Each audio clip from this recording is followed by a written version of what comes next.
जय हिंद दोस्तों। आज हम बात करेंगे इस इमेज में दिखाए गए सीन के बारे में। आपने अक्सर बॉलीवुड फिल्मों में देखा होगा कि कोर्ट में गवाह को गवाही देने से पहले धार्मिक किताबों पर हाथ रख करके कसम खिलाई जाती है। हमें आज इसी पर बात करनी है कि इस प्रथा की शुरुआत कब से हुई, क्या इसका रिलेवेंस है, क्या इसका महत्व है और समय के साथ साथ इसमें क्या बदलाव आया। तो चलिए बातों को शुरू करते हैं बातों की शुरुआत से। कुछ इतिहासकारों का कहना है कि इस प्रथा की शुरुआत मुगलों के समय से हुई है। चूँकि पुराने समय के लोग धार्मिक होते थे, उनका धार्मिक मूल्यों पर अधिक विश्वास था। इस आस्था का प्रयोग राजाओं ने लोगों से सच उगलवाने के लिए किया।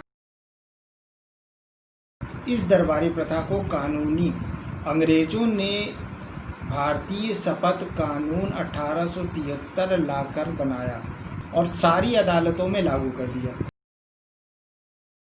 स्वतंत्र भारत में किताब पर हाथ रख करके कसम खाने की यह प्रथा तब समाप्त हुई जब लॉ कमीशन रिपोर्ट में 1873 के एक्ट में बदलाव लाने का सुझाव दिया।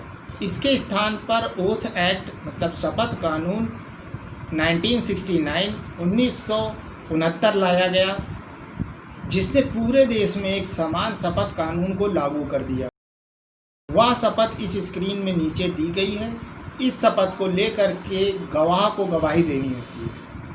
यह शपथ लेना 12 साल से कम उम्र के गवाहों पर लागू नहीं होता, क्योंकि कम उम्र के बच्चों को भगवान का स्वरूप माना जाता है। कोई भी गवाह अपने कथन को दो तरह से दर्ज करा सकता है। पहला शपथ लेकर, दूसरा शपथ पत्र या एफिडेविट पर लिखित रूप से दे करके। अब बात करते हैं कि ऐसा किया ही क्यों जाता है। तो पहले मैं बता दूं कि एक समान स्थिति में व्यक्ति झूठ भी बोल सकता है और सच भी। कहने का यह मतलब है कि ऐसी स्थिति में व्यक्ति पर किसी भी प्रकार की बाध्यता नहीं होती है कि उसे सच ही बोलना है।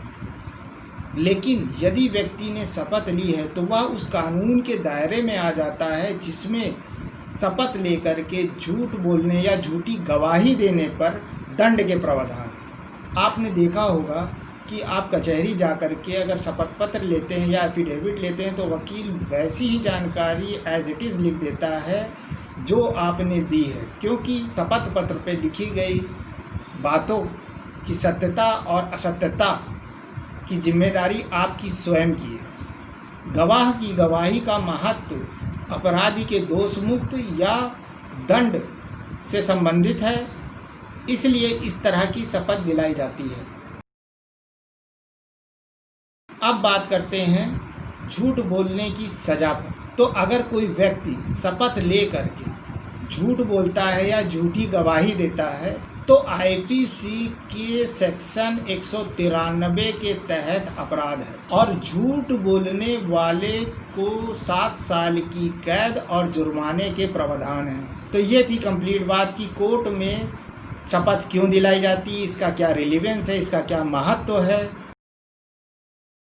अंत में मैं लोगों से ये कहना चाहूँगा कि जिन्होंने चैनल सब्सक्राइब नहीं किया है तो प्लीज़ उसे कर लें, साथ ही बेल बटन आइकन को दबा लें ताकि उन्हें इस तरह के इंटरेस्टिंग वीडियो के नए नए अपडेट्स मिलते रहें। तो फिर मिलते हैं अगले वीडियो में एक इंटरेस्टिंग टॉपिक के साथ। जय हिंद।